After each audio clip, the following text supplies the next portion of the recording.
Hello student, welcome to my YouTube channel PVG की classes.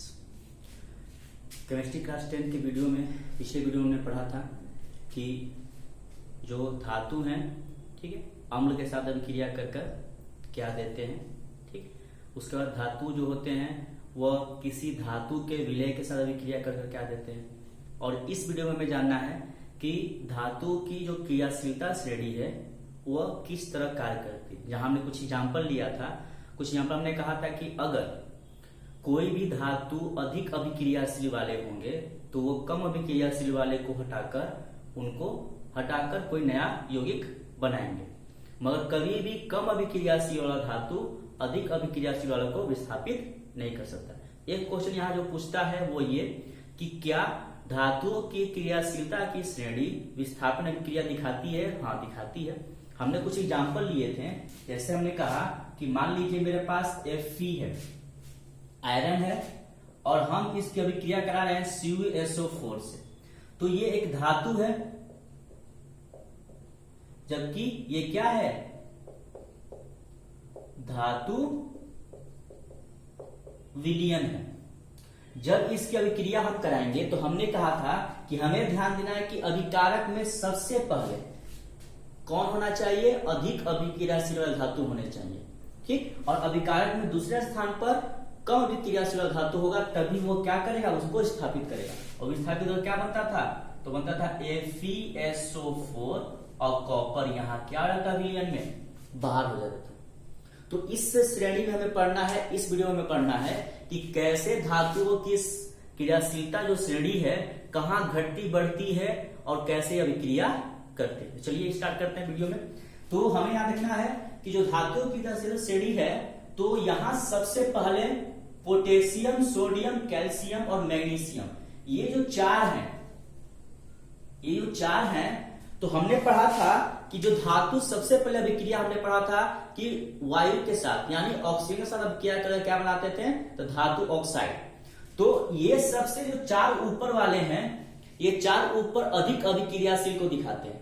इसके बाद जो नीचे वाले बच गए कौन? एल्युमिनियम से लेकर लेड तक, ये मंद अभिक्रियाशील दिखाते हैं। और किस किस से हो सकता है? अम्ल के साथ हो, जल के साथ हो, ठीक है ना। ज्यादातर हम दो पॉइंट को लेकर चलते हैं, जल के साथ और अम्ल के साथ। जल के साथ हमने पढ़ा था, उसमें बताया था हमने कि जल में तीन अवस्थाओं से अभिक्रिया करते हैं। पहला तो होगा ठंडे जल के साथ, दूसरा गर्म जल के साथ और तीसरा भाप के साथ।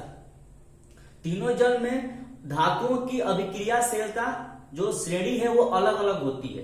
कुछ धातु ऐसे होते हैं जो ठंडे जल के साथ अभिक्रिया कर लेते हैं, कुछ धातु ऐसे होते हैं जो गर्म जल के साथ करते हैं, और कुछ भाप के साथ करते हैं।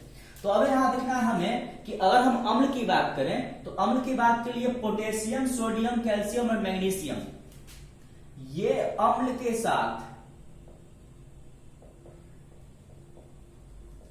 साथ अधिक अभिक्रियाशील होते हैं। इस पॉइंट को थोड़ा मिटा रहे हैं यहां से। अधिक अभिक्रियाशील होते हैं, और साथ में H2 गैस निकालते हैं। ये पॉइंट याद करना है कि कौन कौन?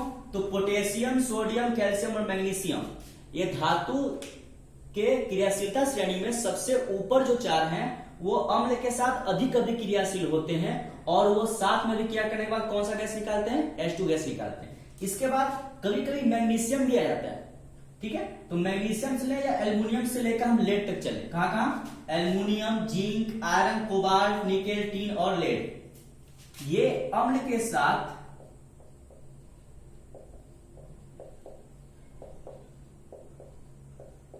मंद अभिक्रियाशील होते हैं।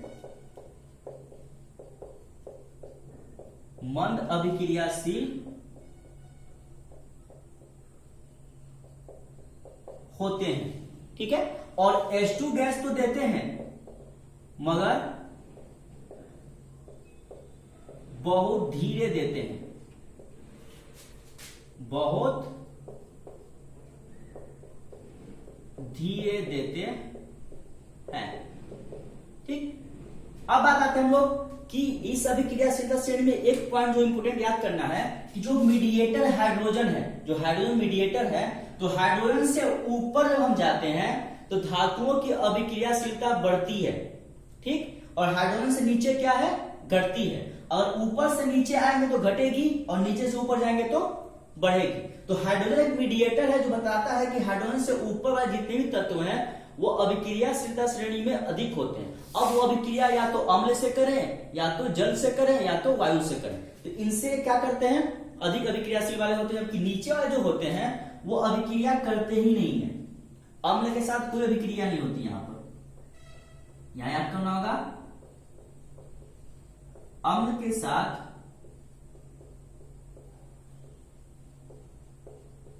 कोई अभिक्रिया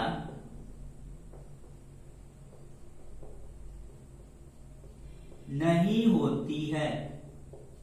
यहां अम्ल के साथ कोई अभिक्रिया नहीं होती है। क्यों? क्योंकि इनकी नेचर ऐसी नहीं है कि अम्ल के साथ कभी घुल पाए। जबकि हमने अम्ल की अभिक्रिया में पढ़ा था कि कुछ अपवाद भी थे। अपवाद क्या कि हमने बताया था कि अगर गोल्ड और प्लेटिनम है तो वो अम्ल के साथ अभिक्रिया नहीं करेंगे, मगर अम्लराज जिसको एक्विराजा बोलते हैं उनके साथ ही आसानी से घुल जाते हैं। क्यों घुलते हैं? क्योंकि उस अम्लराज में HCl और HNO3 का एक निश्चित अनुपात मिलाया होता है, जिसके वजह से उनमें क्लोरीन की मात्रा निकलती है। वही क्लोरीन गोल्ड और प्लेटिनम को क्या करते हैं, पिघलाने में मदद करते हैं। तो यहां हमने जाना कि अम्ल के साथ जो नीचे क्रम में श्रेणी वाले धातु कौन कौन धातु हैं, कॉपर, मरकरी, सिल्वर, गोल्ड और प्लेटिनम, ये अम्ल के साथ अभिक्रिया नहीं करते हैं। तो ये बात थी अम्ल के साथ। अब जल की बात करेंगे हम लोग, तो यही ऊपर के चार वाले जो धातु हैं, कौन, पोटेशियम, सोडियम, कैल्शियम, मैग्नीशियम, ये जल के साथ, अब हम यहां बात करेंगे तो जल के साथ अधिक अभिक्रियाशील होंगे, अधिक अभिक्रिया होंगे। जबकि कहां से, मैग्नीशियम से ले लिया, एल्युमिनियम से लीजिए, वापस लेड तक जल के साथ मंद अभिक्रियाशील करेंगे। जल के साथ मंद अभिक्रिया करेंगे। तो ये दो पॉइंट हो गए। और जबकि ये जो नीचे वाले, जो हाइड्रोजन से नीचे वाले हैं, ये जल के साथ कोई अभिक्रिया नहीं करते। इसको भी जानना होगा।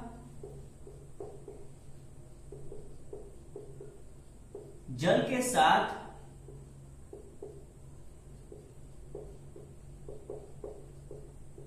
कोई अभिक्रिया नहीं होती।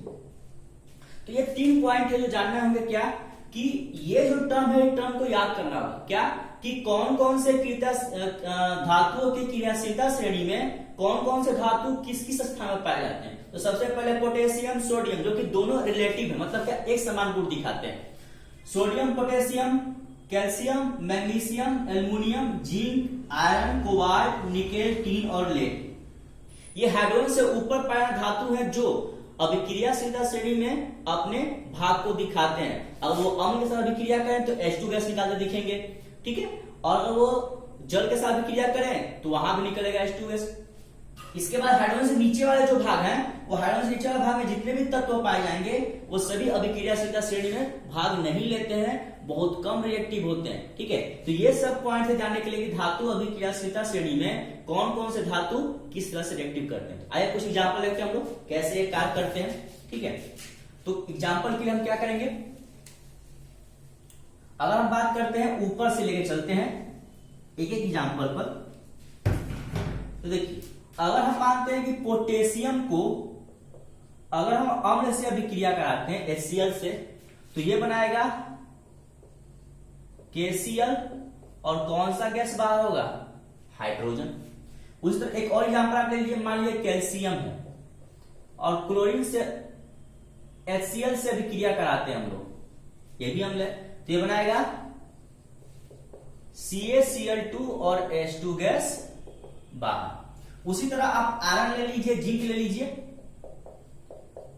अगर इसको HCl से विक्रिया कराते तो क्या बनाता है FeCl3 या 2 भी बना सकता है, क्योंकि आयरन के दो नेचर होते हैं, +2+3, ठीक है ना, दो नेचर होते हैं। तो यहां ऐसे बन जाएगा। इसके बाद अगर हम इसी में टीन ले लें, लेड ले लें, किसी को भी ले लें, तो देखिए हमें याद क्या करना है कि ऊपर के चार पूछा जाता है कि कौन चार धातुएं हैं जो अधिक अभिक्रियाशीलता दिखाते हैं अम्ल के साथ, वो कौन कौन है, पोटेशियम, सोडियम, कैल्शियम और मैग्नीशियम।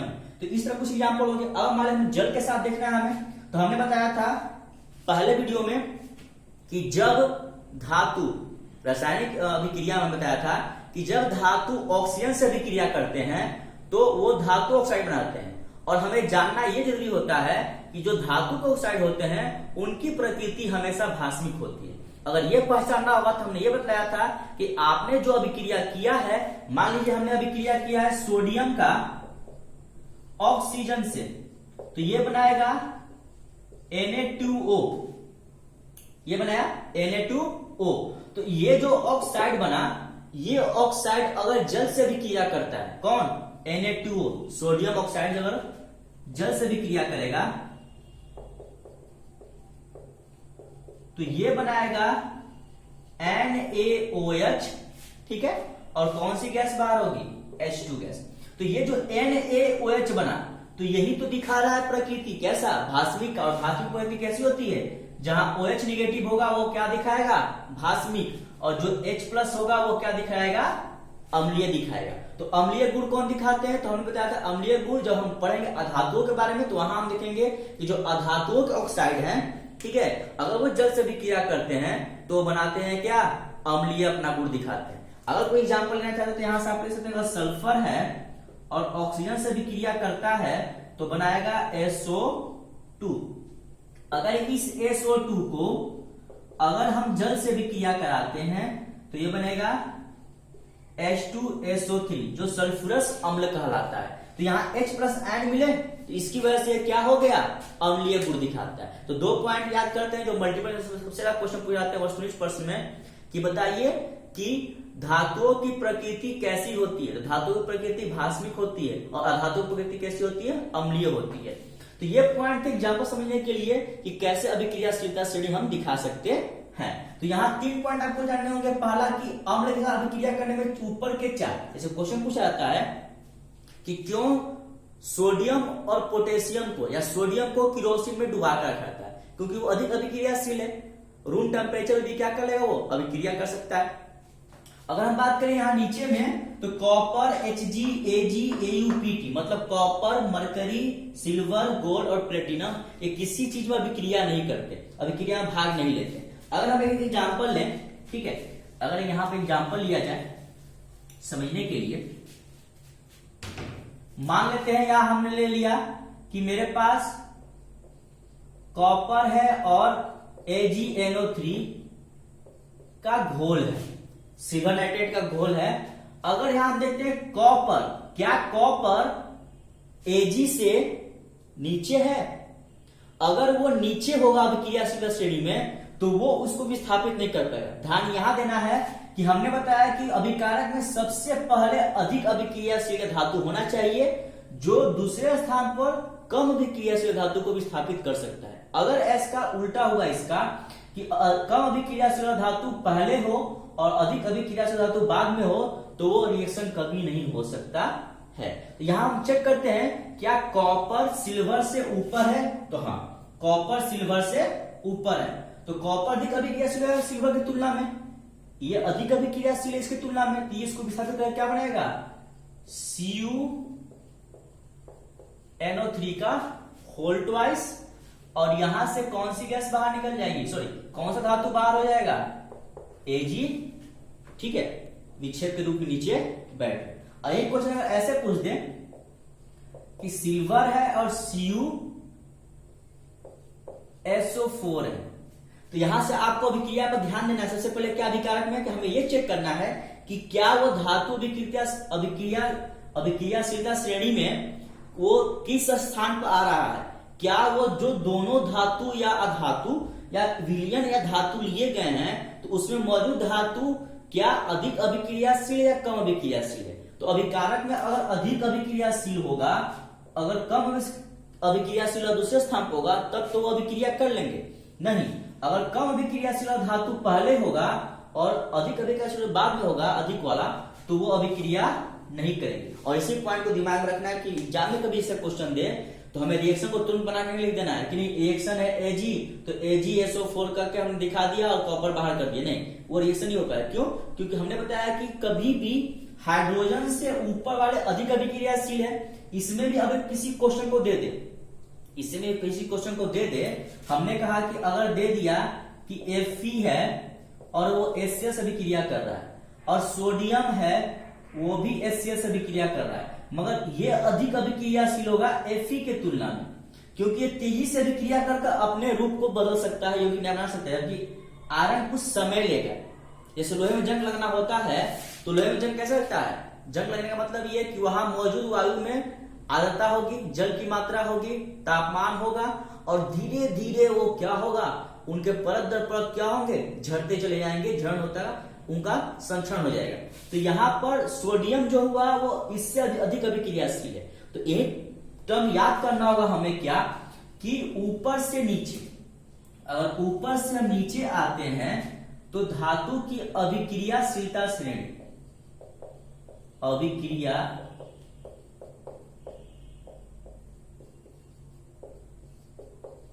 श्रेणी घटती है ऊपर से नीचे आने पर। और यही अगर हम क्या करेंगे कि नीचे से ऊपर जाएंगे, नीचे से ऊपर जाएंगे तो यही क्या होगी,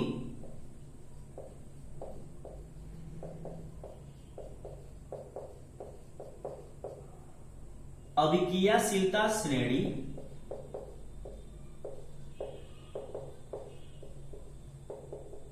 बढ़ती है। अब देखना यहां ये पॉइंट हमें है कि क्वेश्चन कैसे एग्जाम में पूछता है। एग्जाम में क्वेश्चन कैसे पूछेगा? तो सबसे पहला क्वेश्चन ये कि क्या धातु की अभिक्रियाशीलता श्रेणी विस्थापन अभिक्रिया दिखाती है?